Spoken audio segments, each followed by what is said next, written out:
Life as a man is exceptionally difficult. I say the most beautiful and the most terrifying thing about being a man is you're born without value. Society doesn't care about you. You're only going to be cared about based on how useful you are. You have the chance to build yourself up and become a superhero if you're prepared to do the hard work and be indefatigable enough to never quit. But if you're going to stand around and wait for a handout, nobody's going to ever respect you. I think that a lot of people have forgotten about how difficult and how competitive it is as a man. We're always in constant competition with each other. And it's your duty as a man to stand up and say, I want to be as important and strong and good-hearted and God-fearing as possible. And I need to work hard to achieve those things. And the dangerous thing about overly emotional men is that they're dangerous. They're genuinely dangerous. This is what's crazy.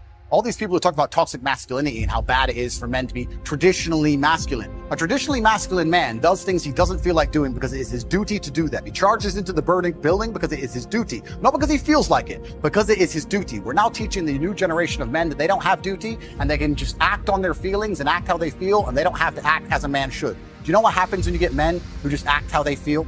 You get school shooters, you get violence. Men who do not control their emotions are dangerous. If you find a man who is stoic, he's not going to hurt people. He's going to sit and think about his actions very carefully, and he's going to be a good man who protects for it and provides for his family. You find a man who just acts out on impulse and does whatever he feels like, you're going to find a dangerous man. Sitting here telling men to cry more and act with their feelings and it's okay to feel this way, that way, etc., and have no self-control. That is why we have the problems we have in the world. Absolutely not wrong. So when they talk about toxic masculinity, they have it completely inverse, on its head, completely not wrong. We need to be teaching stoicism. We need to be teaching young men to understand that the world is very, very difficult. It's hard to be a man. You're going to feel bad sometimes. You just suck it up and perform anyway. Don't just sit there and cry your eyes out or blame other people. And when bad things happen, they call traditionally masculine men. If you need a firefighter, you need a masculine man. When you call the police because of the problem you had, you want masculine men. And as soon as a woman or a man is in trouble, when you look for backup, you look for masculine men. And masculine men have a duty to provide and protect those they care about. We have a duty to do things we don't feel like doing because we know we're supposed to do them. And that's why we stayed in the Titanic and died. The real problem with the world is that there's an epidemic of cowardice. Men are cowards. We have an epidemic of cowardice. Everybody is so afraid.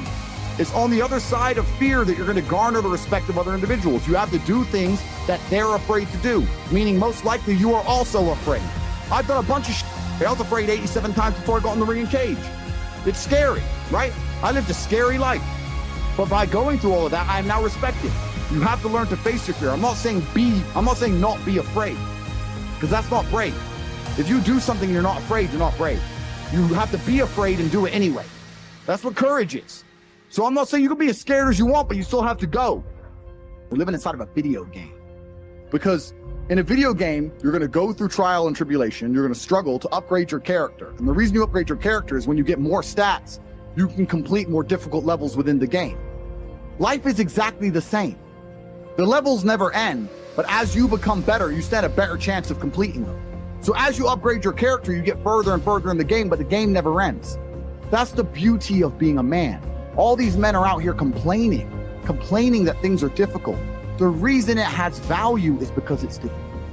If it was easy, everyone would have it and it wouldn't have any value. Complain that it's hard to get a Lambo. The reason having a Lambo is cool is because nobody has a Lambo. How are you going to complain that it's hard to be the man, but then also understand that being the man has value? They are linked. You cannot separate the two. It's a logic fail. If you love the fact, if you love the idea of being that character you dream of yourself to be, then you should love the fact it's hard to become that man, because it means no one else can do it. There's no light without dark. You will not appreciate your six-pack unless you didn't have one and you had to earn it. That's how the world works. So when I talk to these dudes like, oh, but it's, you know what, Tate, yeah, I agree, but you know, it's hard. Of course it is, it's supposed to be. And if you're not cut out for it, then go off and live a normal existence and die.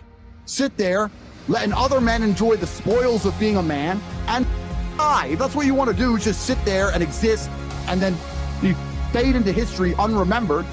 That's your decision. If you want to level up your character, then you need to get out here and do it. You need to be around brave men. You need to get some balls. You need to get your network together. You need to do the truth. Humble yourself.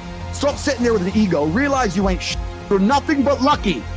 Bacteria could have stole your eyesight at the age of 3, and it didn't. You could have been in a car crash and lost both your parents. Never happened. You've been nothing but lucky.